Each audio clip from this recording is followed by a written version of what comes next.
My Wife is a Beautiful CEO Kabanata 32. Kapatid. Ang 32 Blue Bay Hotel ay isang 5-star business hotel na katatapos lang nitong 2 taon. Matatagpuan ito sa gilid ng isang resort villa sa silangan ng Zhonghai City. Ito ay matatagpuan sa baybayin ng isang lawa. Ang buong se ay sariwa at eleganteng, at ang mayamang Scottish na kapaligiran ay maraming mga high society worker ang gustong pumunta rito upang pag-usapan ang tungkol sa negosyo. Pagbaba ko ng bus, pumunta si Lin Ruaxi sa gilid ni Yang Chen at biglang inabot at hinawakan ang braso ni Yang Chen. Gumawa siya ng isang maliit na ibon at mukhang isang masayang munting naivay tao. Sinabi niya, "Pumunta ka. Yang Chen, saan ka kumikilos ng ganito? Ipaalam sa mga tao na napakalapit mo sa akin, paano ka makakangiti, tulad ng isang pares ng iceberg, at kapag ikaw ang may kasalanan. Fulang ang sinisisi mo." Sumimangot si Lin Ruaxi at sumimangot. Total hindi pa rin niya magawang ngumiti. Kahit na hinawakan niya ang braso ni Yang Chen, ito ay isang malaking hamon para sa kanya. Umiling siya at sinabing, "Iyon na nga. Huwag kang magpalaki ng paa, kaya ayos lang." Naisip ni Yang Chen na hindi naniniwala ang mga tao, ngunit pagkatapos ng lahat, hindi nila ito sinabi. Dahil isa itong walang muwang na asawa ng presidente na gustong umarte, paglalaroan niya ito. Habang naglalakad papasok sa hotel, ang magkabilang gilid ay sinaunang mga halijing istilong Athens at mga eskultura ng Naive *********. Matapos makapasok sa lobby ng hotel, sila ang mga character at landscape oil painting na nagsimulang lumitaw sa iba't ibang estilo ng kanluran. Dahil sa kahangahangang dekorasyon, ang buong Blue Bay Hotel ay napuno ng pakiramdam ng pagkakaisa sa pagitan ng fashion at classic. Maganda ang pananamit ng mga bisita at medyo mayabang ang mga Diyos sa mukha. Hindi ako mahilig sa oil painting. Tinakpan ni Yang Chen ang kanyang bibig. Palagi kong nararamdaman na ang mga oil painting ay mas mahusay kaysa sa mga larawan, at alam kong mas malinaw. Hawak ang braso ni Yang Chen, si Lin Ruaxi, na dahan daw ang humahanga sa mga painting sa koridor, ay pinaalis si Yang Chen ng may paghamak. Walang salitang binibigkas ng walang pagpapahalaga, walang pipi. Hindi, kung hindi, paano ako magbebenta ng mga string ng Shipro? Mukhang proud si Yang Chen. Tumingin sa kanya si Lin Ruaxi White, "Ulong. Tandaan mo, hintayin kang pumasok, hindi ko sinasadyang makipag-usap sa iyo, huwag kang masyadong magsalita." "Sumunod ka, Lin." Nakangiti si Yang Chen at tumango.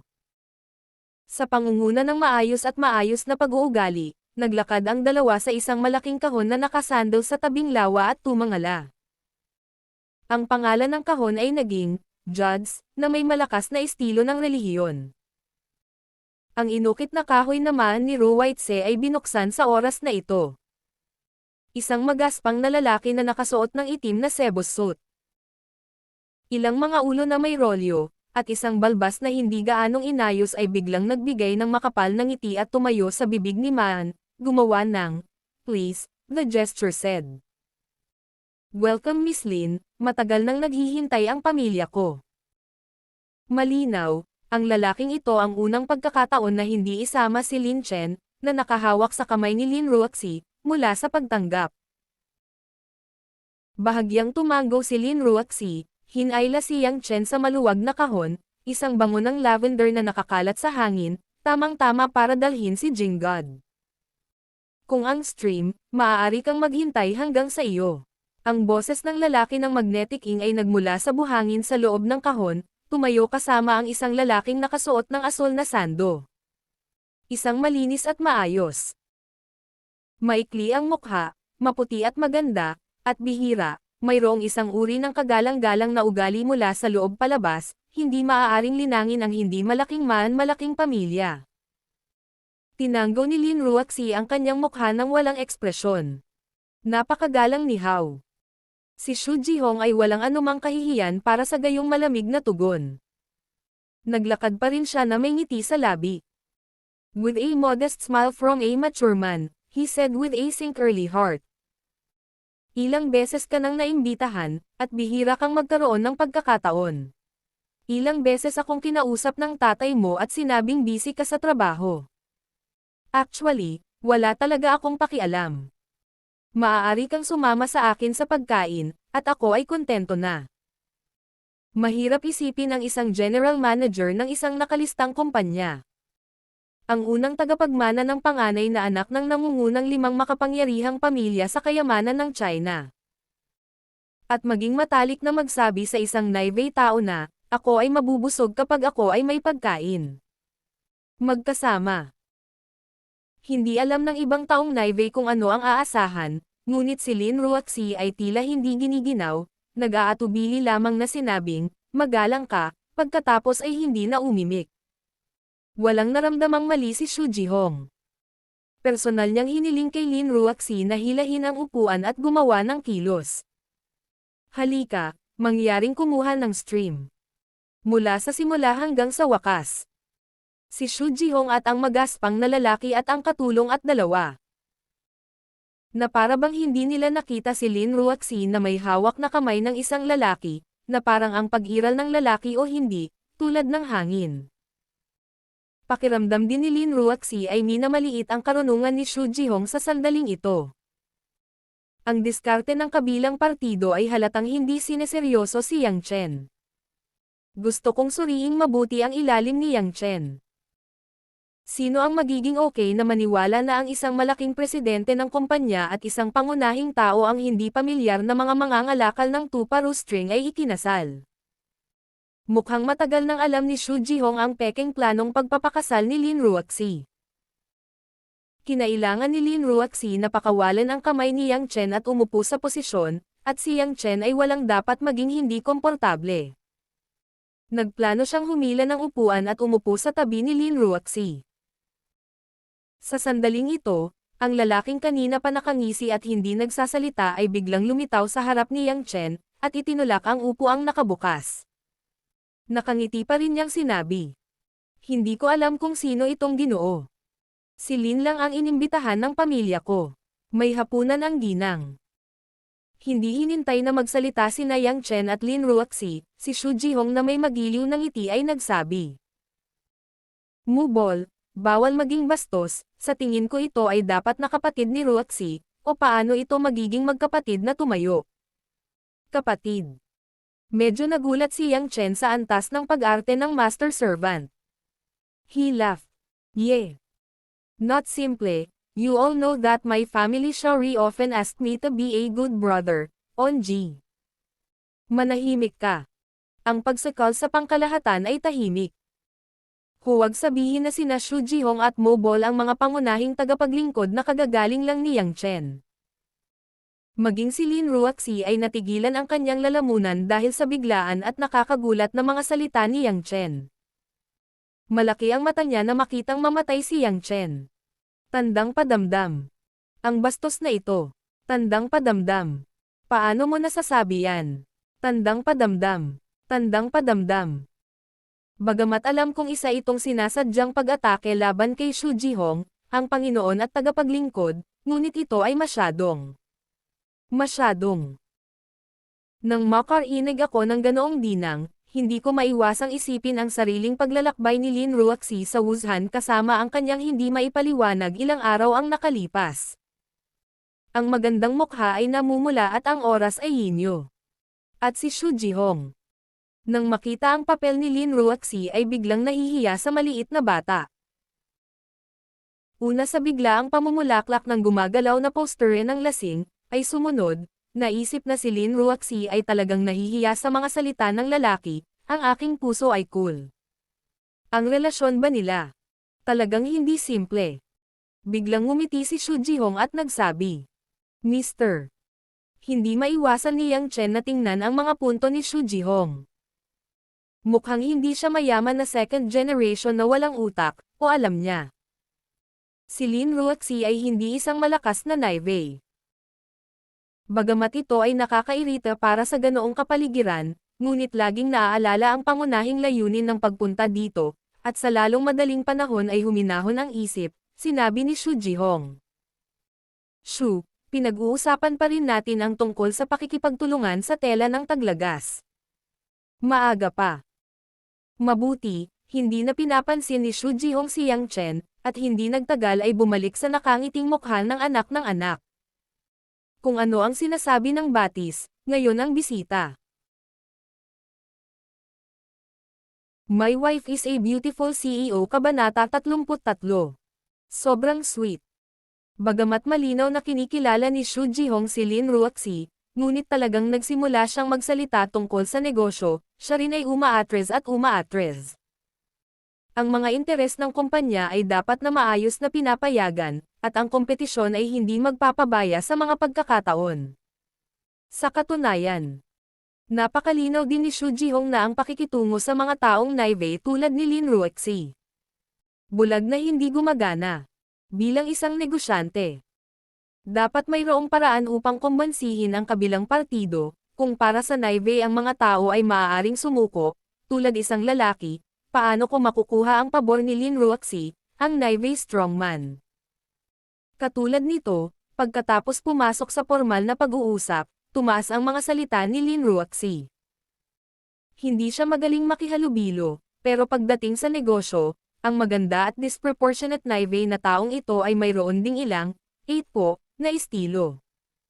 Maraming beses, pinagtatalunan na ito ang pinakamahusay na interes na huminto. Sa ganitong paraan, mga 1 oras o higit pa, ang boring na si Yang Chen ay kailangang gawin ang parehong bagay sa mubol, malalaking mata at maliliit na mata. O ang bola ay halatang may kaunting interes kay Yang Chen, at paminsan-minsan ay may kaunting mapanoksong tingin kay Yang Chen. Para sa walang pidyaw na malakas na lalaki na ito. Sinabi ni Yang Chen na ang katotohanan ay hindi masyadong gusto. Bagaman mula sa unang tingin samaan. Matukoy ni Yang Chen ang lakas ng pakikipaglaban ng taong ito, na itinuturing na isang pamantayang internasyonal na mersenaryong Jingrui, ay dapat maging sa hukbo din. Ang Navy 6 na team instructor level. Gayunpaman, ang antas na ito ng mga lalaki ay maaari lamang ituring bilang mga ordinaryong tao, ngunit hindi rin umabot sa antas ng mga mandirigma sa mga mata ni Yang Chen.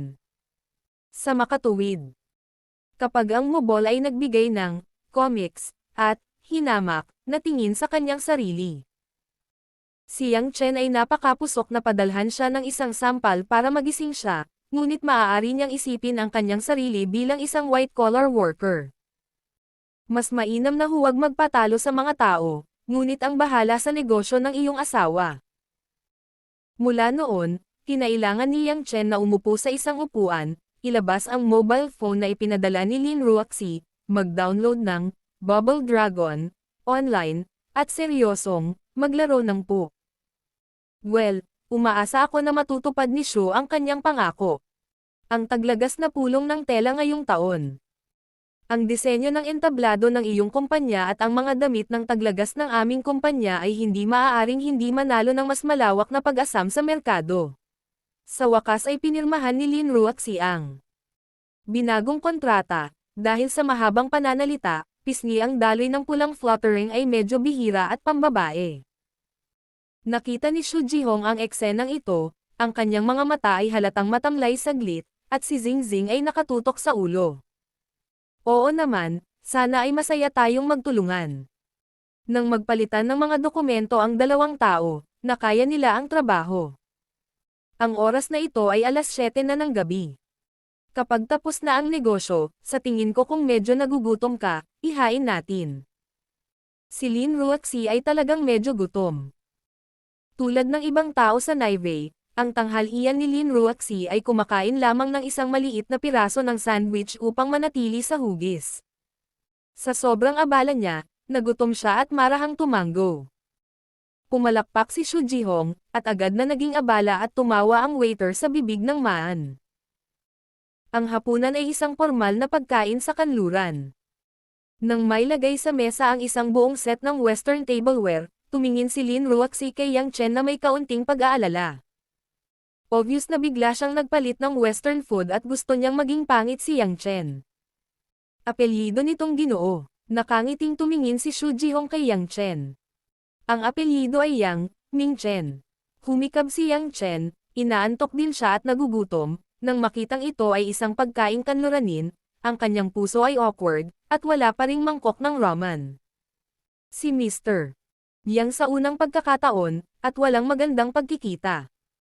Espesyal akong nag-order ng isang bote ng Nebo 10 sa loob ng 72 taon, at umaasa din ako na matitikman ito ni Mr. Yang. Pagkatapos noon, sinabihan niya ang waiter na kumuha ng bote ng Jingmei red wine. Napangiti si Yang Chen sa kanyang puso, ngunit hindi siya masyadong nagsalita. Itinaas ng 3 daliri ang kapote sa mesa at hinayaang ibuhos ng mga taong shi ang red wine sa tasa. Bahagyang nahulog ang shi at tumigil sa pagkilos.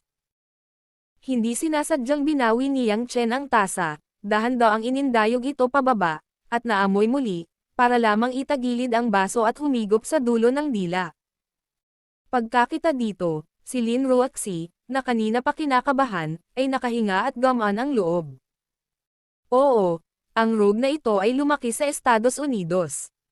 Siguradong kakainin ang orthodox western food, pero hindi ko alam kung paano intindihin ang mga sikat na alak tulad ng Nebo 10. Sana ayoko magsalita ng walang katuturan. Napapikit si Xu Jihong sa kanyang mga mata at ngumiti at nagtanong. Ano ang pakiramdam ni Mr. Yang? Ang mga hilaw na materyales ng Nebo 10 ay pangunahing mula sa mga rehiyon ng Piedmont, Bro 10 at Berbresco ng Italia. Kung maabot mo ang pinakamataas na antas, ito ay ang karaniwang French Margaret Bordeaux na alak, ito ay hindi talagang espesyal.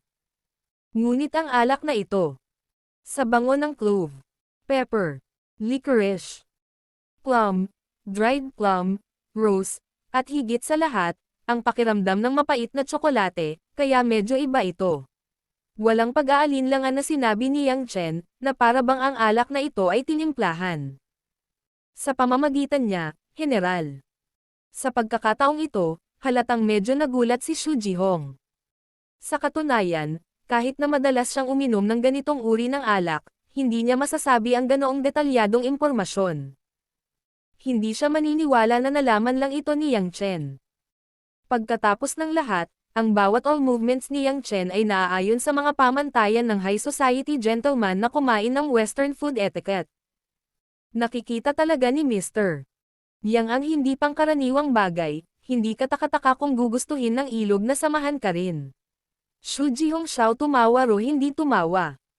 Sa pangkalahatan, hindi interesado si Yang Chen na makipag-usap sa mapagkunwari na lalaking ito. Aniya. Kung walang dalawang brush, paano ako magiging asawa ko sa Shaori, di ba? Asawa, nakatingin sa gilid ni Lin Ruoxi. Ang matamis na mata ni Lin Ruoxi ay agad na namumula. Kahit na alam niyang sinusubukan ni Yang Chen na tulungan ang opens iba ni Xu Jihong. Ngunit ang okasyong ito ay tinatawag na asawa, o hayaan siyang mag-ingat na hindi ito makayanan ng atay, at siya ay tumalon sa ang mga mata ng bulag. Ang ilan sa mga naninigas na lugar ay tumango, at ang mahihinang mga lamok ay ham, at pagkatapos ay mahinahon nilang ibinaba ang red wine sa tasa at itinago ang kanilang kahihiyan.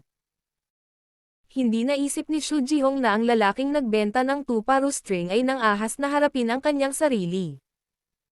At nilero si Lin Ruoxi upang laruin ang kanyang sarili, ang isang kamay ay may hawak na kristal na malinaw na salamin, na mahigpit na nakaugnay sa mga asol na ugat. Lumabas, ang mukha sesame green ngumiti at sinabi. Ang orihinal na dalawang buhol ay nakatali, ako ay talagang nahihiya. Ngunit ako ay bigla. Hindi, nakangiting sabi ni Yang Chen. Alam ko, kung ako ay isang biltod, makakarating ako sa aking bahay kung mayroon akong pusit. May makikita akong dumi ng baka.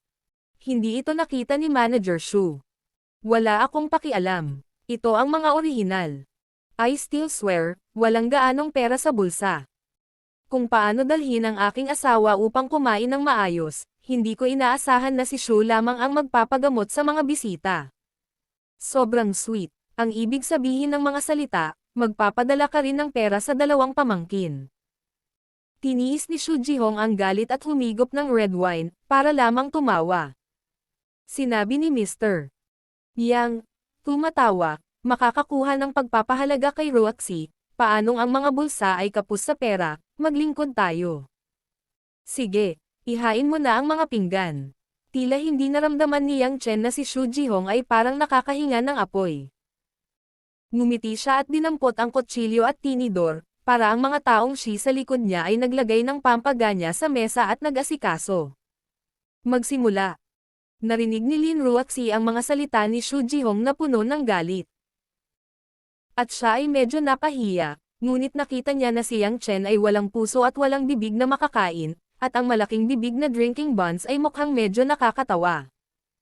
Hindi maganda ang ginagawa ng taong ito. Halata na gusto niyang gumawa ng ganitong kalaswan na yugto ng pagkain sa pamamagitan ng pagkain ng Western food at Western food culture. Ito ay talagang hindi maipaliwanag. Unti-unti, nawala rin ang mga alalahanin ni Lin Ruoxi. Sa kanya, ang mga bagay ay pareho, at isang hakbang ay isang hakbang. Sa pag-iisip, nakaramdam ng matinding gutom si Lin Ruoxi at sinimulang ilipat ang kanyang kutsilyo at tinidor. My Wife is a Beautiful CEO Chapter 34. Sino ang bastos? 34 na hapunan, pababa, dahil sa malaking gana ni Yang Chen, ang orihinal na pangunahing pagkain ng steak ay nagdagdag ng 3 pa, isang pagkain ay itinuturing na tapusin. Naramdaman lang ni Xu Jihong na dumudugo ang kanyang puso. Sa harap niya, itong, babaeng Ruhawker, na puno ng kalungkutan ay pasimpleng nilalaro ang sarili ni Nong. Ang pagkawala ng pera ay wala, ngunit ang rogue ng kabilang partido ay mukhang walang puwersang kontra-atake. Anumang pag-atake ay parang isang kamao sa bulak. Salamat sa hospitality ni Xu, I think we should go. Si Lin Ruoxi ay natural, at Naivei, pinunasan ang bibig ng mayaman at pinong bibig, at bumangon at sinabi. Si Xu Jihong ay medyo pagod sa sandaling ito. Kung napakagabi na ng batis, mas mabuting hayaan ko na lang na pabalaykan ka ng mubol. Hindi ligtas na magmaneho sa gabi. Hindi na kailangang gumamit, nakangiting sabi ni Yang Chen. Wala ako, nakakain na ako ng 4 na steak. Nagsusumikap na ako ngayon. Laging masarap ang steak ni Xu. Kapareho ito ng pagkain ng Viagra. Energetic. Nang marinig ang bulgar na pananalita na ito. Ilang Shi na nasa kahon ang hindi napigil ang ngumiti at ibinuka ang kanilang mga bibig, at tumingin muli kina Yang Chen at Lin Ruoxi gamit ang kanilang mga mapanlinlang na mata. Alam ng mga tanga ang iniisip nila. Si Lin Ruoxi ay isang magandang mukha, lihim na kinurot ang braso ni Yang Chen, sobrang nakakahiya siya. Ang puso ni Xu Jihong ay, mabangis, Turkish, at, ibon, ngunit ang kanyang mukha ay maaari lamang matigas na kibot. Magalang Mr. Yang, dapat, mubol, drop off. Ayaw ni Lin Ruoxi na manatili sa kahon ng maaga, at ang kamay ni Yang Chen ay mabilis na umalis sa kahon. Pakiramdam niya ay nakatingin ang mga waiter sa paligid, at nag-aapoy ang kanyang mukha. Hanggang sa napaalis ang dalawa, ibinalik sa kahon ang mubol bilang lambanog. Bumitaw na si Xu Jihong at umupo sa malaking buhangin, hinayaan siyang hawakan ng isang entry ng isang hotel sa Blue Bay ang balikat niya. Napadala, tanong ni Xu Jihong na may kalahating saradong boses at mahinang boses. O inilabas ng bola ang usok sa bulsa ng ko, at sinalpak ang bibig at ngumisi Wan Yu mula sa maputlang ngipin. Ipadala mo, mabilis ang pagmamaneho ni Miss Lin, at walang anino. Hoy! Ngumisi si Xu Jihong. Iniisip ng hanggal na taong ito na ang paghahanap lang ng lalaki ay makakaiwas sa akin, napakaliit niya para makita ako. Boss, gusto mo gawin ko ang apelyido Yang. Tama ang bata sa amo at ikaw ang gumagawa nito. Sumisigaw si Mobol. Ayaw mo munang bumaril, magpadala ka lang ng ilang opisyal ng pagpupulong upang pumunta, kailangan mong malaman ang kanyang ilalim. Hindi ako naniniwala na ang isang tuparu string ay maaaring malaman kung ano ang Nebo 10, at, kahit na siya ay mas vulgar, pero tignan mo hindi ito tanga.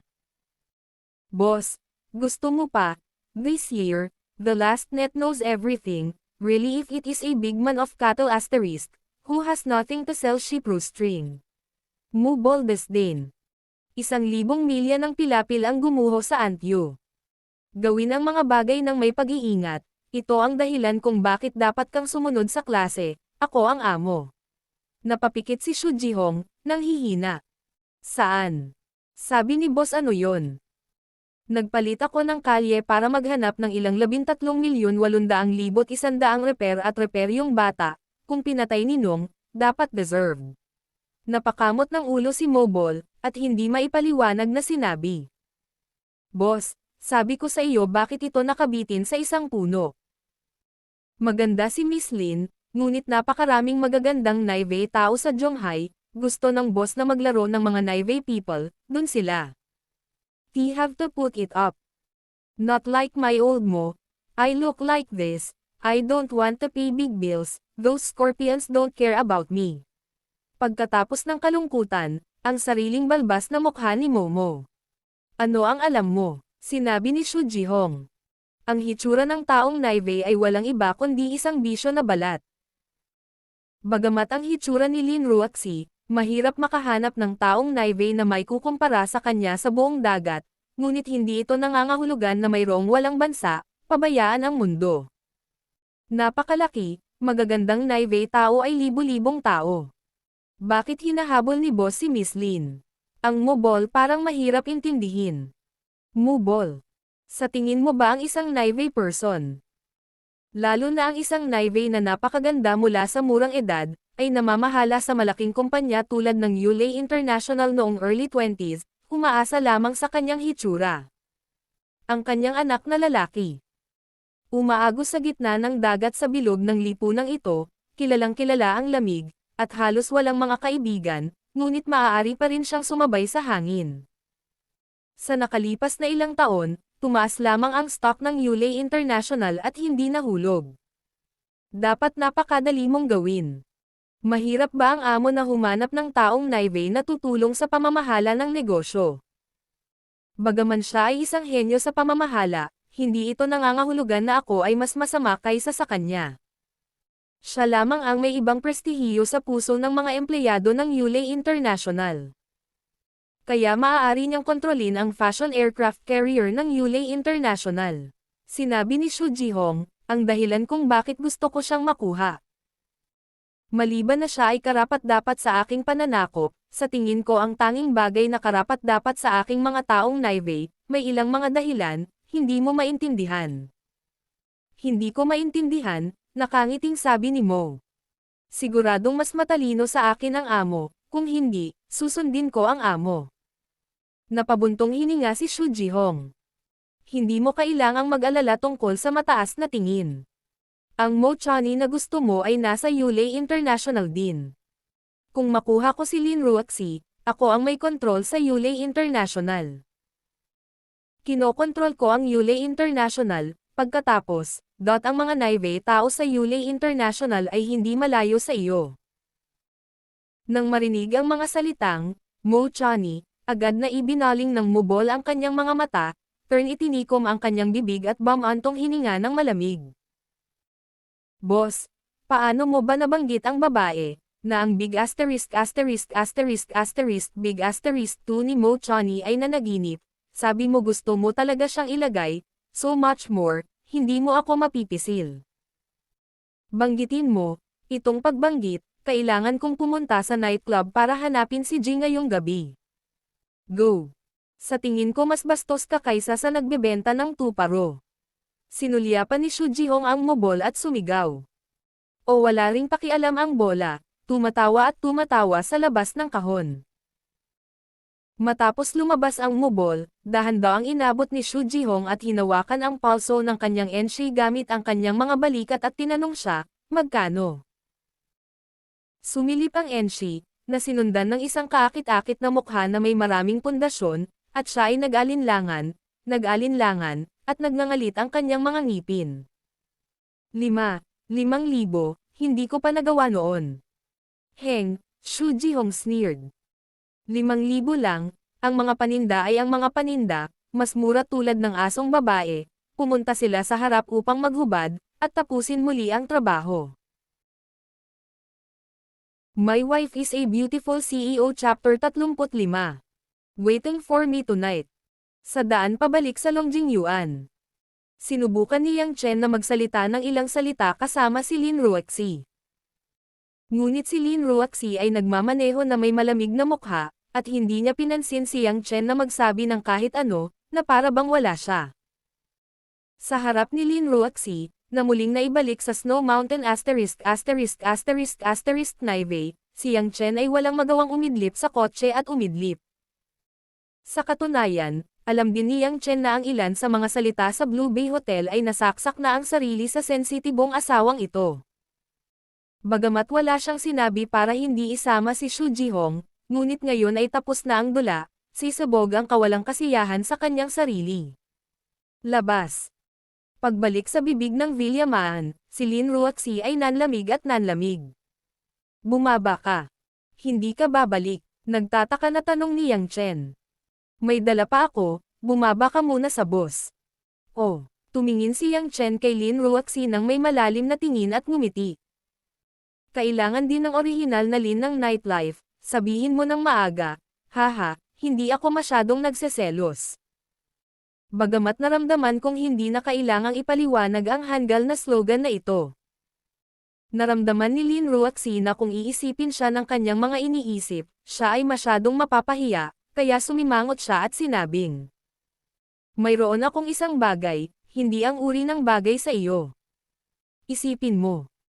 Si Yang Chen, isang pares ng, alam ko ang totoo, ay dahan-daang lumunok at nagmamadaling bumaba ng kotse at umindayog, at sinabing, magsaya ka.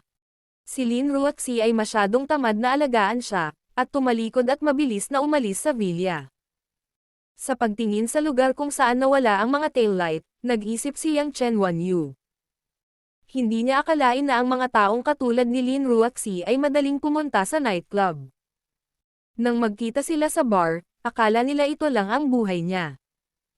Ilang beses na akong umiinom sa bar, gabi na, saan siya pupunta? Pagkabalik sa sarili niyang bahay, maingat na nagpadala si Wang Man ng isang plato ng hiniwang pakwan. Inalagaan niya itong, pekeng, tiyahin at sobrang nag-isip. Nais niyang mahalin ang bahay at ang itim. Pagkatapos maligo ng malamig, binalak ni Yang Chen na matulog ng maayos, ngunit ayaw niya, tumunog ang kanyang telepono sa oras na ito. Hindi kilala ni Yang Chen ang ilang tao. Matapos makuha ang mobile phone na ipinadala ni Lin Ruoxi. Ang taong nakakaalam ng numero ni Yang Chen, maliban kina Lin Ruoxi at Wang Ma, ay ang pamilya ni na Rose at Laoli na partikular na sinabi ni Yang Chen. Oo naman, pagkatapos basahin ang numero ng telepono, si Li Jingjing iyon. Nang isipin ko na parang tubig ang lambot ng mga awit at tahimik na binabayaran ang nahihiyang gimmick. Naramdaman ni Yang Chen ang mainit na agos sa kanyang puso, kinuha ang telepono at ibinulong ang boses ng Jingjing. Yang daw, medyo nanginginig ang boses ni Li Jingjing, at tila medyo mahirap. Anong ginagawa mo? I am arguing na natutulog ka. Tanong ni Li Jingjing. Hindi mapigilan ni Yang Chen. Oo, nanaginip pa ako tungkol sa iyo, tumawag ka lang. Nang sandaling natahimik ang telepono, napasnap lang si Li Jingjing at ngumiti.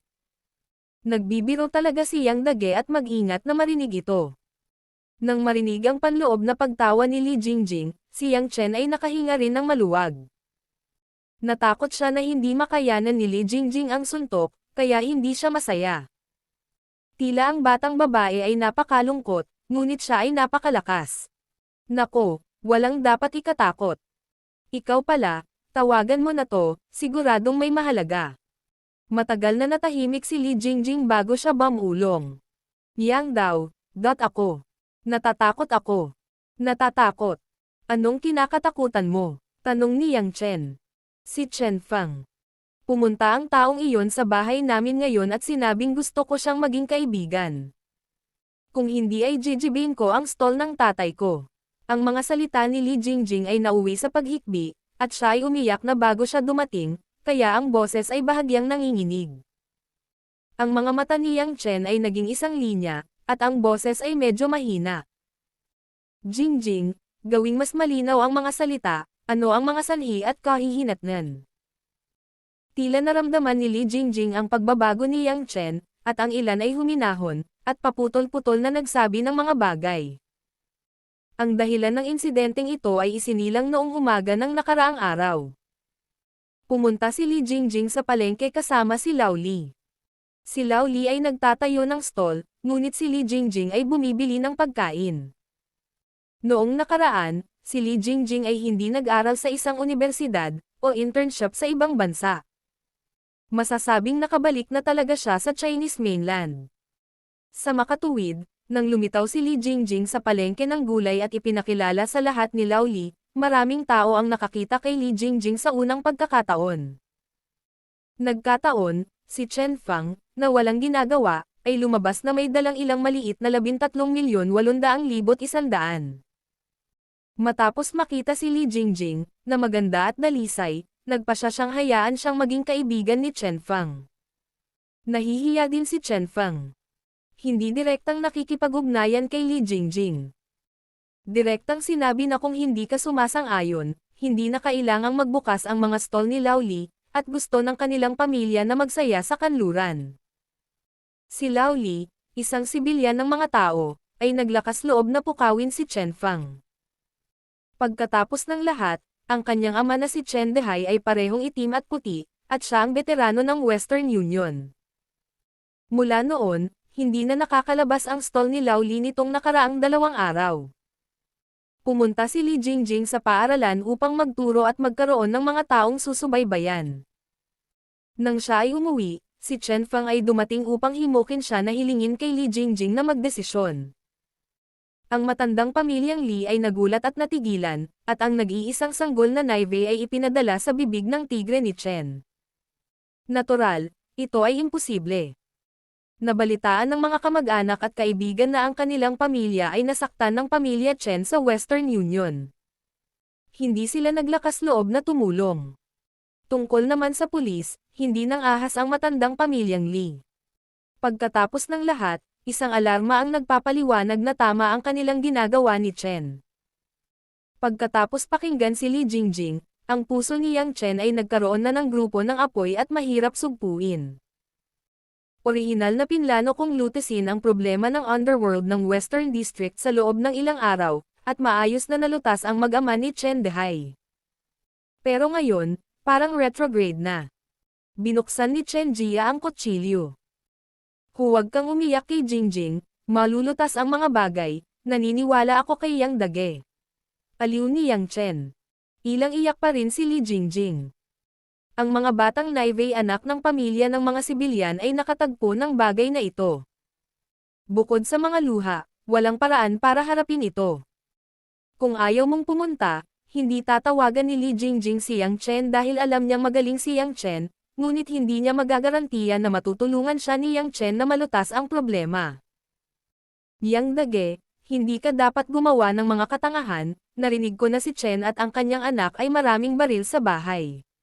Biglang may naalala si Li Jingjing, isang nagpaalala. Oh, magtiwala ka, kailangan kong pumunta sa Zhonghai Yizhong ng ilang araw para makita ang pagtuturo mo. Kapag nakita mo kung kulang ako sa armas, tuwi ay. Ngumiti si Yang Chen. Hindi masyadong maaga, mabilis din si Jingjing. Matulog ka na, I will handle these things for you, wag mong sabihin sa parents mo, bukas na yan maaayos. Talaga, may mga sorpresa si Li Jingjing. May kuya ka ba, nagsinungaling ako sayo. Yan.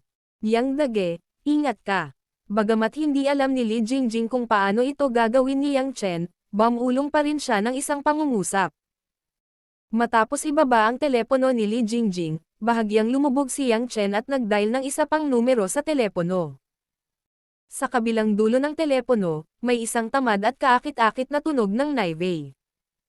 Husband, how suddenly I remembered calling me at night. Natural lang na maging kaparehong singer ang sumisigaw na, asawa. Si Yang Chen ay humigop ng lamig, at iniisip ang maselang katawan ng matibay, walang buto at matitibay na bomba. I want to fly to her big G immediately to vent the vent and then do something else. Naiisip ko ang walang magawang bibig ni Li Jingjing. O tinalikuran ang mga pagmumuni-muni na iyon at tahasang sinabi. Kailangan ko ang impormasyon ni Chen Dehay at ang kanyang tirahan, mas detalyado ang mas mahusay. Para harapin si Chen Dehay, natural na hanapin ang mga kaaway ni Chen Dehay na magkaroon ng pinakamahusay na impormasyon. Gayunpaman, bilang presidente ng Red Alliance, ang presidente ng West Alliance ang magiging pinakapamilyar kay Chen Dehay. Si Rose ay isang naive tao na marunong gumawa ng isang lalaki na komportable. Kapag narinig niya ang seryosong mga salita ni Yang Chen, hindi siya nagtanong kung bakit, ngunit pagkatapos ng maikling paghinto, sinabi lang niya, "Well, nasa mailbox mo ako ngayon." Napangiti si Yang Chen na may kasiyahan. "Rose baby, masyado kang intimate, naghihintay sa akin ngayong gabi, pupuntahan kita para hanapin ka pagkatapos kong matapos." Ang isang salita ay naayos, hindi pinahihintulutan ang pagsisisi. Masayang ngumiti si Rose. Mapanganib man para kay Yang Chen na gumawa ng isang bagay, ngunit hindi siya nagtanong ng higit sa lahat, na para bang sigurado siya na si Chen at ang kanyang anak ay hinatulan ng kamatayan. My Wife is a Beautiful CEO Kabanata 36. Bisitahin si Chen Gangguan. Si Chen Dehay, na siya ring numero 1 tao sa Zhonghai City, ay nag-iisa sa Hilaga upang magtrabaho sa dagat. Sa aksidente, nakita siya ng isang gangster sa Zhonghai, at unti-unting kinuha ang kanyang posisyon mula sa bitter papunta sa kanang braso. Ang paraan ni Chen Dehay ng sizzling. Hilaw na hinala, pagkalipas ng ilang taon ay nakatulong sa maliit na pinuno na palawakin ang maraming mga site, ay naging isang maliit na puwersa sa West China Sea. Mahigit isang dekada lamang ang nakalipas, biglang bumaling si Chen Dehay sa presidente ng Westminster, ang pinakamalaking puwersa sa Western District. Si Tu Mingze, ang ama ni Rose. Pagkatapos niyang gawin ang kanyang orihinal na amo, naging isa siya sa pinakamahalagang veterano ng si Tu Mingze. Dahil kabisado na ni Chen Dehay ang malaking kapangyarihan ng leader ng gangster, hindi siya nakatanggap ng maraming pagtutol pagkatapos ng kanyang tagumpay. Kahit na marami na ang nagpakilala sa kanya bilang amo, at susuportahan niya ito sa tubig. Masasabing kung walang Chen Dehay, gugustuhin ni Zimeng na maging hegemon ng Western Region, at maaaring tumagal ito ng ilang taon.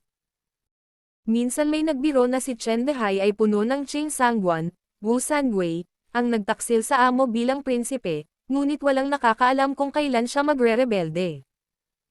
Kahit na mayroong hindi mabilang na mga salita mula sa labas, ang Western Union ay magkakaroon ng malaking diin sa Chen Dehay.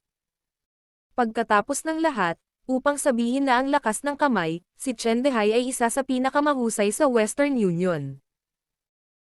Higit pa rito, ang mas maraming tao sa maliwanag na bahagi, mas madaling mag-ingat, kaya ang presidente ng West League, si Tu Mingze, ay naghihintay para kay Chen Dehay na maging mabuti. Ang relasyon sa pagitan ng dalawa ay nakakagulat na magkatugma. Matapos bahagyang tingnan ni Yang Chen ang impormasyon ni Chen Dehay. Ang unang naramdaman ay ang dalawang salitang "Siyong-siyong," anuman ang etika ng mundo, at kahit na binaliwala ang mga alituntunin ng mga ilog at lawa, lahat ng ginawa niya ay upang makakuha ng mas malaki. Pag-atres at pag-akyat mas mataas na posisyon, ngunit hakbang-hakbang. Ang gayong tao. Kung hindi inaasahan, ay isang bihirang tao sa underworld na maaaring gugulin ang kanyang katandaan, dahil siya mismo ay isang taksil, at alam niya kung paano pigilan ang iba sa pagkakanulo. Sa kasamaang palad, nanganak ka ng isang tandang anak. Bulong ni Yang Chen sa kanyang sarili, isinara ang laptop, at itinala ang lahat ng impormasyon sa mapa na ibinigay sa kanya ni Rose. Ang sentro ng lungsod sa gabi, tulad ng isang napakagandang neon, ay lubos na kaibahan sa mga highway sa labas ng lungsod. Makalipas ang mahigit kalahating oras, ipinarada ni Yang Chen ang kotse ng BMW sa labas ng isang maliit na parke sa kanlurang labas ng Zhonghai, na napapalibutan ng bahagyang sira-sirang residential area. 1 kilometro lang ang layo ng apartment ni Chen Dehay mula sa ilog. Kung ang sasakyan ay huminto ng napakalapit, hindi ito nakakatulong sa pagtatago. Si Yang Chen ay nagsuot ng maikling itim na manggas na may masikip na katawan. Ang ibabang bahagi ng katawan ay isang mahabang dark coat na may parehong dark brown. Umiihip ang malamig na hangin sa gabi, tumalon si Yang Chen ng ilang beses, at gumawa ng ilang kakaibang paggalaw ng paikot-ikot. Ang mga buto ng buto ay humirit, at pagkatapos ng mga 2 minuto, sila ay tumigil. Tumawag, nakahinga ng maluwag, tumangala si Yang Chen sa bagong natatakpan na buwan sa kalangitan, at ngumiti ng ilang beses. Buti na lang at hindi kalawangin ang katawan. Sa sandaling bumaba ang boses, nawala ang pigiran ni Yang Chen sa lugar. Nang muli itong lumitaw, nasa tuktok na ito ng 3 palapag na bahay na 12-12 metro ang layo. Ang matalinong katawan ay parang civet cat na magaling lumipad. Tumalon mula sa bubong, tumatakbo patungo sa isang maliwanag na ilaw na bahay sa tabi ng ilog. Sa loob ng 2 minuto, half-squatting na si Yang Chen sa isang matayog na higanteng kahoy. Wala pang 30 metro sa harap nito. Ito ay Chen Gongguan, isang malaking 5 palapag na gusali ng apartment na sumasaklaw sa isang lugar na 800 metro kwadrado. Ayon sa impormasyon, namatay ang asawa ni Chen Dehai dahil sa bastos na cancer pagkapanganak kay Chen Fang, kaya ang napakalaking bahay na parang kuta ay talagang mag-ama lamang. Siyempre, okupado ang mga gwardya na nagpoprotekta sa kanila. Mahusay na site. Kung mas mataas ang posisyon ng tao, mas nag-aalala tungkol sa kanyang kaligtasan, at si Chen Dehai ay walang pagbubukod. Si Yang Chen ay isang magaspang na tingin lamang. Mayroon lamang isang malaking maan mula sa Chen Gongguan.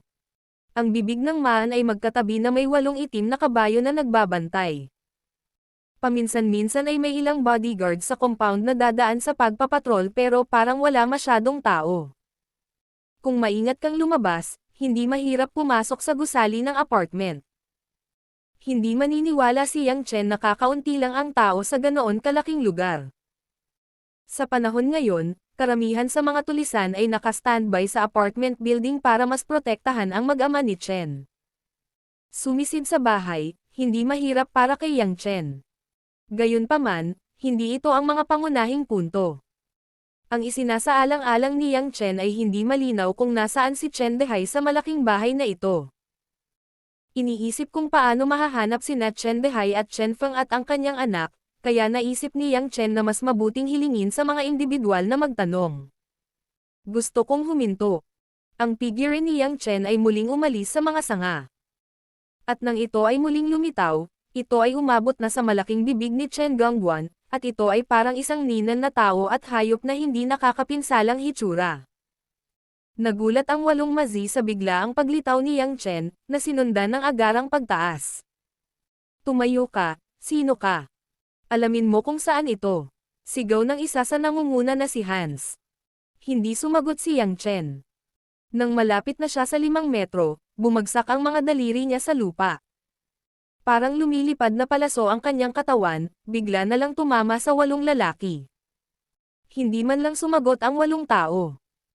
Bagamat may bitbit silang mga pistola sa kanilang mga bisig, ang gayong close-up ay hindi nagkaroon ng pagkakataong maglupasay. Gusto ng isa sa kanila na itaas ang kanilang mga kamay at labanan ang mga kamao, ngunit bahagyang naantig sila sa mga kamao na biglang tinamaan ni Yang Chen. Isang matinding kirot sa nakakadurog na baga. Ang mga buto ng mga palad ay parang dinudurog. Kung titingnan mo sa malayo, ang katawan ni Yang Chen ay tila wala sa gravity. At ang buong katawan ng 8 tao ay nagbakante ng 360 degree ng pag-ikot. Black Sea Whirlwind, double fists at 2 paa ayon sa pagkakabanggit ay hinawakan ko ang 8 tao. At nadikit ang kamao, palad, kung bibig at tiyan ng 8 tao. Ang eksenang ito ay isang lugar kung saan ang electric light flint ay hindi naghihintay para sa 8 tao na mag-react ng husto. Ang 8 tao ay bumagsak na sa lupa na may 4 na tinidor. Dahil sa pananakit ng isang parte ng katawan, mahirap ang pananakit ng pag-squatting. Ang pagpigil ay lumabas. Naramdaman ng pinuno ng malaking lalaki na ang kanyang mga palad ay ganap na nabali, at alam niya na nakatagpo siya ng mahihirap na labanan. Hindi na siya nang ahas na magdagdag pa ng pagtutol. Nilabanan niya ang malamig na pawis at mabilis na inabot ang pinjutan ng microphone, at nais niyang ipaalam sa lahat ng nasa loob. Ayoko na, biglang sumipa ang isang paa na nakasneaker sa pisngi niya, at nabasag ng paa ang talker earphones. Ang ulo ng malaking tao smash, ang mga mata, tainga, ilong at bibig bengshe dumudugo linya, ang bungo ay deformed. Ang depresyon, ang likido ni Yin Hong na dumadaloy sa lupa, ngunit hindi ito buhay. Nakita na lang ng 7 tao ang kalunos-lunos na sitwasyon na magkasama, ngunit nakahinga sila ng maluwag at nakaramdam ng takot mula sa puso. Bahagya pa ring ngumiti ang binata sa kanyang harapan. Kung may demonyo sa impyerno, ngiti ng demonyo, baka yun na. Ang 7 kabayo na kailangang wala sa alarma ay tumingin kay Yang Chen na may malamig na pawis at natatakot na kumilos. Si Yang Chen ay labis na nasisiyahan sa resulta. Tungkol naman sa pagpatay sa isang gangster, hindi niya ito pinansin. Kung tutuusin, ang buhay sa kanyang kamay ay sapat na upang itambak sa isang skyscraper. Nagmamadali ako, huwag kang magsalita ng kalokohan. Gusto kong malaman kung nasaan sila Chen Feng at Chen Dehay ngayon. Sabi mo, lalayo ka, huwag mong sabihin, tutulungan kita. Labas. Napaka-relax ng tono ni Yang Chen, na para bang gusto ng taong nasa kalye ng lighter na umuusok na parang sigarilyo.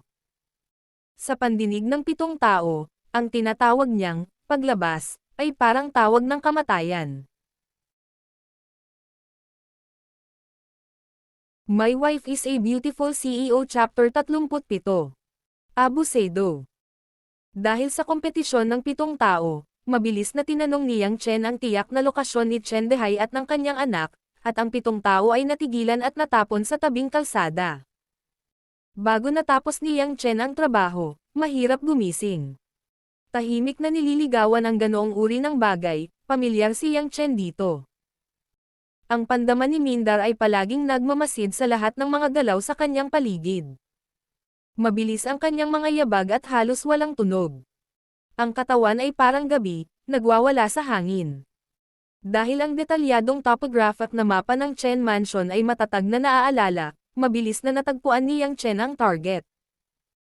Ayon sa mga salita ng 7 tao, si Chen Feng ay dapat nasa kanyang silid sa sandaling ito, at si Chen Dehay, hindi sila sigurado, wala sa pag-aaral, o sa sala. Pagtalikod sa 2 balkonahe, tahimik na natulala ang 4 na bodyguard. Ang makamulto na figure ni Yang Chen ay dumating sa isang malaking silid sa ikatlong palapag ng apartment. Alas 10 na ng gabi ang oras, ngunit maliwanag pa rin ang silid. Maliwanag na naiilawan. Ang anino ng biyenan ay nagpapatibay sa anino ni Yang Chen sa liwanag ng buwan. Kapag ang malamig na hangin ay humampos sa kurtina ng floor-to-ceiling window maan, ang eksena sa loob ng transparent glass maan ay makikita sa mga mata ni Yang Chen. Sa malaking silid na pinalamutian ng marangyang, ito ay talagang isang pamilyar na figure Chen Feng.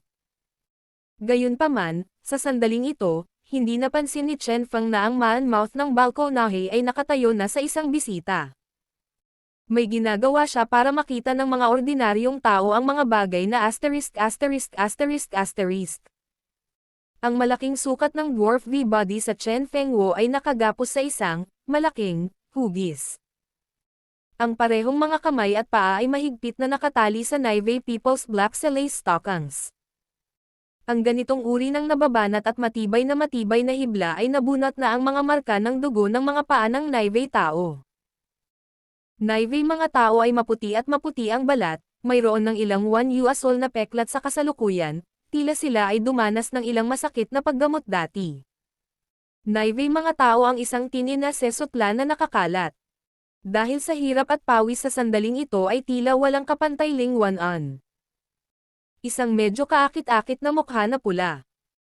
Isang bibig ay talagang pinalamanan ng isang grupo ng mga bagay na katulad Nivea mga tao ko, hayaan Nivea mga tao na maaari ko lamang, umiyak at walang sinabi. Nang makita ni Yang Chen ang taong ito na inabuso, medyo pamilyar ang unang pakiramdam. Pagkatapos ng kaunting pag-iisip, talagang nasa maliit na bar ang nakatagpo ni Lin Ruoxi, na lumapit at kinabit ang kanyang sarili, at pagkatapos ay nagdulot ng isang grupo ng mga Nivea tao na may mga salungatan tulad ng mga kalbo.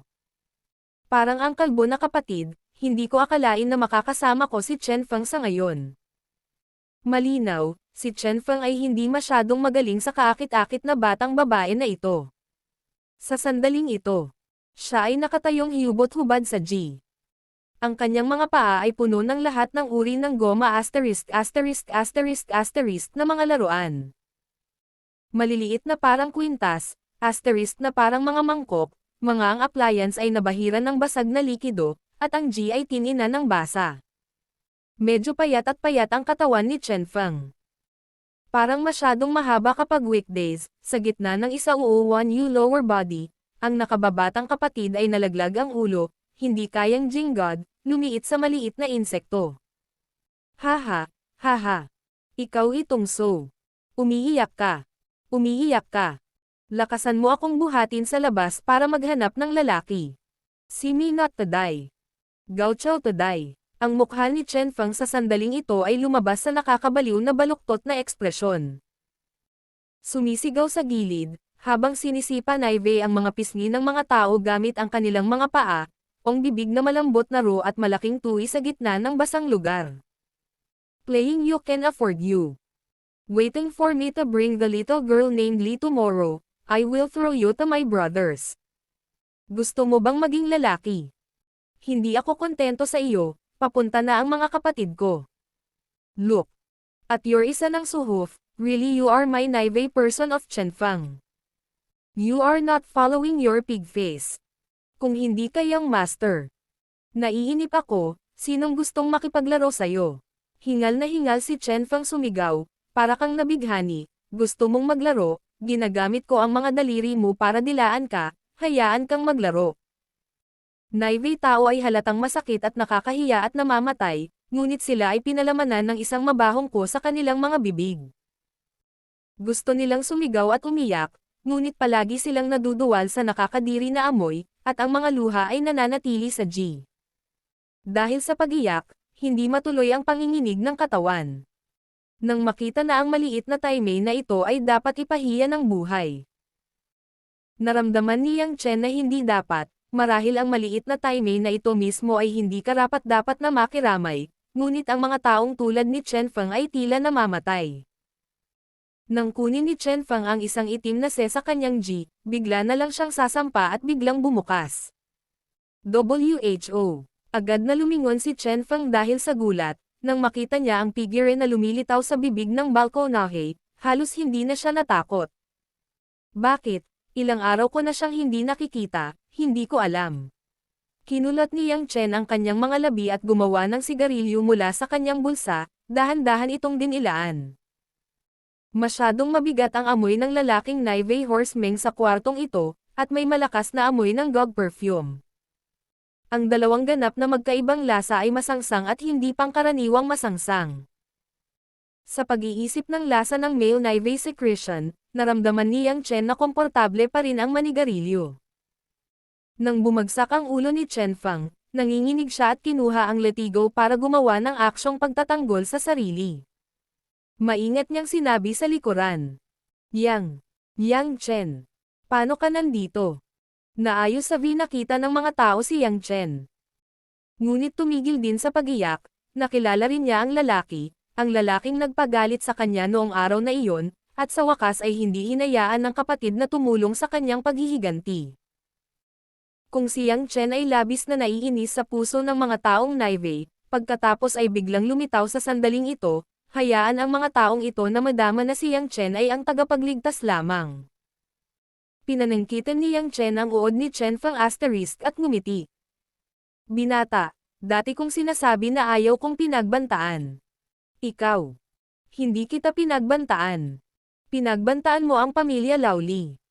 Kaibigan ko sila, ibig sabihin tinatakot mo ako. Si Chen Feng ay nag-flash ng yin poison sa kanyang mga mata at nginisyan. Yang Chen, pwede ka bang lumabas kapag pumasok ka? Napasigaw na lang ako, ang mga kamay ng tatay ko ay maaari kang barilin sa kabayo. Pwede mo itong subukan, inilagay ni Yang Chen ang usok sa kanyang bibig at dahan-daang lumapit kay Chen Feng. Hoy, gusto mo ba iyon Li Jingjing? Gusto mo ng isang bayani upang iligtas ang kagandahan, nangangarap. Li Jingjing. Tiyak na kailangan kong kunin ang kamay. At kailangan kong gawin ang kanyang malaking tiyan at pagkatapos ay ibababa ang aking kamay sa manibela. Sigaw ni Chen Feng.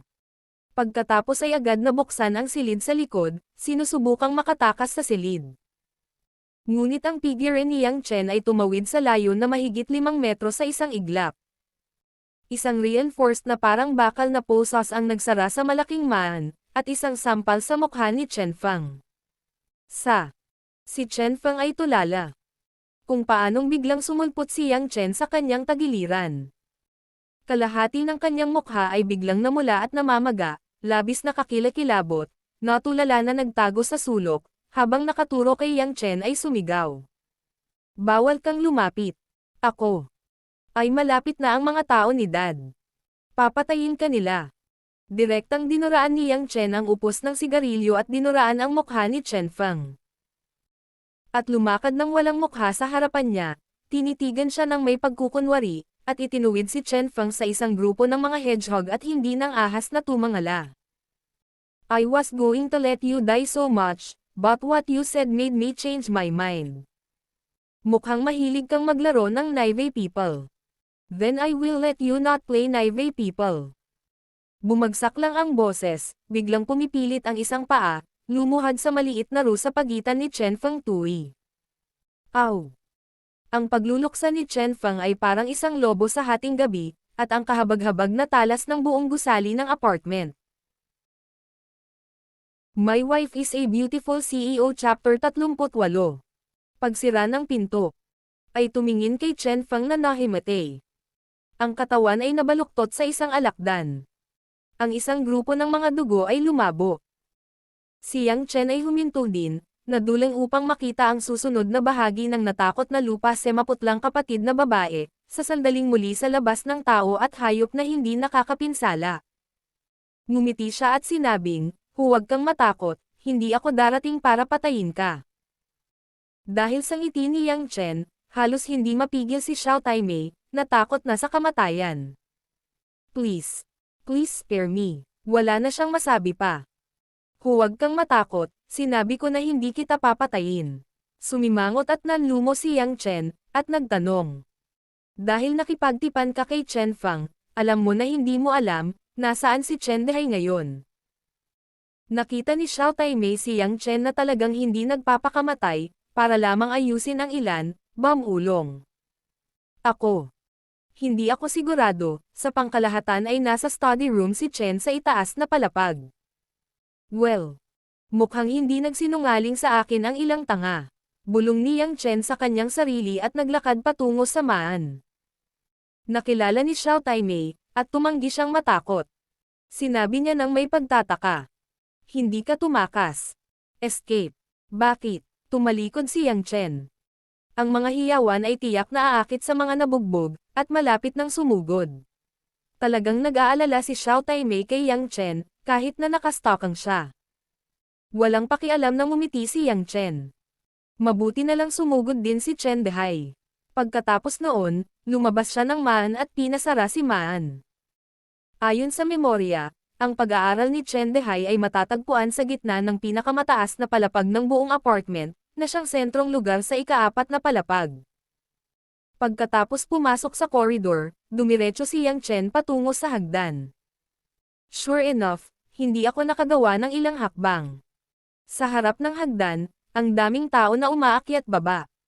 Lahat ay nakasuot ng itim na uniforme gaya ng malaking maan, ngunit ang mga kamay ay armado na ng mga electric baton. Mayroon ding bakal na nail gloves. Si Yang Chen ay natural na hindi walang muwang na naniniwala na si Chen Dehay ay walang baril sa ilalim ng kanyang kamay. Ngunit ito ay, pagkatapos ng lahat, sa bahay, ang kontrol ng mga baril ng Huaxia Guao Zhengfu ay kilalang-kilala sa mundo. Imposibleng bawat lalaki ay armado ng baril, kaya kung talagang itinutok mo ang iyong baril sa iyong sarili, tiyak na may mga Jing Sharps lang. Sa harap ng mga hipon at alimango, hindi nagustuhan ni Yang Chen hanggang sa pababa ng hagdan. Total, walang malaking laban sa mahabang panahon. Mayroong 20-30 tao na nagmamadaling magkasama upang hayaan silang magsanay ng kanilang mga kamay. Masaya pa rin si Yang Chen. Nang ang isang grupo ng mga kabayo ay nagalit at sinubukang patayin ang binata na naglalakad pa rin sa himpapawid, hindi nagtagal ay lumitaw ang mga ito, hindi man lang nila mahuli ang target. Ang bilis ni Yang Chen ay kasing bilis ng kidlat. Bawat galaw ay parang special effect na kinunan ng pelikula after image. Sa tila simpleng paggalaw, ang katawan ni Yang Chen ay tama lamang sa pagkubkob ng isang dosenang tao. Sa tuwing isang maikling paghinto, hahawakan ng kamay ang palso ng isang partikular na kabayo, at pagkatapos ay pilit na hahampasin ang kamay ng kabayo. Isang kamakailang kasama. Sa kabutihang palad, ang braso ay pinalo, ang maliit na tuwi, ang swerte ay malas, at ang direktang utak man ay isang stick. Walang panuntunan, walang routine, kumpletong mabilis na paggalaw, jing quasi calculation, walang simple at epektibo. Hayaang ang 27 metro kwadrado ng pasukan sa koridor ay ganap na walang limitasyon. Itim na selang ang nakikita ng lahat sa harap nila. Hindi sila nangangahas na madaling hampasin ang mga electric baton dahil hindi sila nag-iingat. Isang taong sinira ang sariling panig. Sunod-sunod na umalangaw-ngaw ang mga hiyawan sa koridor. Isang minuto lang. Ang higit sa 30 kabayo na sinugod, 4 o 5 lamang ang natatakot na magtago, at lahat ng iba ay nahulog. Hindi ako naglakas loob na bumangon sa lupa. Pinalakpakan ni Yang Chen ang kanyang mga kamay, tila nakangiti sa natitirang 5 kabayo na hindi nang ahas na sumulong. Hindi ka pumupunta para maglaro. Ang 5 tao ay nagmamadaling umiling, at sila ay nasiyahan sa pagkakaroon ng isang ngiti na mas pangit kaysa sa pag-iyak. Matapos huminto hanggang sa ika-4 na palapag, madaling nahanap ni Yang Chen ang malaking maan sa pinakasentro ng pag-aaral. Ang men ay isang espesyal na Jing Steel anti-theft maan. Kung walang aksidente, bulletproof ito. Tumingin si Yang Chen sa monitor sa hallway. Boring siyang ngumiti. Si Chen Dehai ay talagang isang matandang sorrow. Alam niyang nakapasok siya sa apartment, ngunit hindi siya nagmamadaling magpakamatay. Sa halip, nagpadala siya ng higit sa 30 kamay upang subukan ito. At magpakamatay ka. Ngayon ay nagtatago siya sa isang silid na parang bar aisles, at gusto niyang pumasok sa loob. Kung tutuusin, kung hindi sa kanya, magaling pa rin siya, ngunit tiyak na hindi niya alam ang kanyang tunay na lakas, kung hindi, ang mas matinong pagpipilian ay dapat na tumakas ng maaga. Ang steel plate man ay tila hindi masisira, ngunit si Yang Chen ay hindi masyadong nag-aalala. Kung ito ay 2 taon na ang nakakaraan, maaaring kailanganin ng kaunti pang pagsisikap upang pilitin itong buksan, ngunit ngayon ay kasama ko na ang eccentricity na aking nilinang. Ang pagbabago, ang naturang pagtatanggol ay hindi gaanong napakinabangan. Sa bahagyang paghinga, tumakbo si Yang Chen na parang tuwid na paa sa makapal na steel plate man. Hoy! Matapos ang isang malakas na tunog ng tunog sa koridor, ang bakal naman ay ibinaon sa lupa at sumanib sa mga tahi ng mga dingding. Ang mga dingding ng marmol ay nabasag ng dinang, at ang mga labi ng bato ay nahulog sa lupa. Binawi ni Yang Chen ang kanyang paanang kasiya siya, pumunta pasulong, at marahang itinulak ito. Boom! Isang putok ng usok ang tumaas, ang bakal naman ay lumingon sa silid, pinilit itong buksan. Sa study room na may maliwanag na ilaw, marami nang nakatayo. Ang nakababatang kapatid ay isang mabuting tao. Isang mahinahon, walang bow, medyo mababa at paos na boses, mula sa isang lalaking nakaupo sa study na nakaupo sa likod ng isang malaking oak desk. Kailangan lang makilala ni Yang Chen si Chen Dehai sa isang sulyap. Dahil ang lalaking ito ay may kulay abong mukha. Ang kanyang mukha ay kamukhang kamukha ng kanyang anak na si Chen Fang. Ang kanyang katawan ay hindi masyadong matangkad, kaunti pa lamang ang mga pagbabago at yinyi. Sa likod ni Chen Dehai, nakatayo sa isang hilera ng 10 tao na mga bodyguard ng suit. Lahat ng tao sa sandaling ito ay mukhang marangal, ang kanyang kamay ay pumasok sa loob ng kanyang damit, tila naka-standby, na inilabas ang pistol sa loob. Ang ikinagulat ni Yang Chen ay ang lalaking nakatayo sa tabi ni Chen Dehai ay talagang isang malakas na kalbong lalaki na nakilala sa bar. Sa sandaling ito, isa na siya sa mga pinagkakatiwalaang tao ni Chen Dehai, at personal niyang pinoprotektahan si Chen Dehai. Kaligtasan. Nang makita si Yang Chen sa kalbo, medyo nagulat din ito, ngunit hindi ito masyadong nagpakita. Sorry, masama sinungsamaan mo. Itinaas ni Yang Chen ang kanyang bibig at ngumiti, at walang pag-aalinlangan na pumasok sa study. Tumawa si Chen Dehai pero at nakangiting sinabi. Wala, ang mga luma ay hindi pumupunta, ang mga bago ay hindi dumarating, ang maan ay sira, hindi mahalaga, may makakabawi. Kung hindi ko babayaran. Pagkatapos ay hilingin sa nakababatang kapatid na sabihin sa akin kung bakit ako pumunta sa aking apartment upang gawin ang mga bagay na ito. At pagkatapos ay gagawa ako ng isa pang desisyon. Si Chen Dehai, isang tila manipis na kamay, ay tumama sa mesa at mahinahong sinabi. May Chen Dehai **** sa dagat. Sa loob ng 30 taon, hindi ito ang uri ng hindi makatwirang tao. Pambihira ang kapatid, kung kaya mo, sana magkaibigan tayo at hindi magkaaway. Casual na tumanggo si Yang Chen at tumingin sa paligid. Sa pag-aaral ni Chen Dehai, napuno ang malalaking bookshelf sa paligid, at iba't ibang mga libro at mga publikasyon sa loob at labas ng bansa ang magagamit. Sa isang kaso, mayroong 4 na kayamanan sa silid, na talagang ginamit upang isulat ang salitang Mopen. Mukhang marami kang nabasang libro, at maganda ang antas ng kultura. Sagot ni Yang Chen. Kumunot ang noo ni Chen Dehai. Kahit nasa kalsada ka, hindi puro duguan ang edad na ito.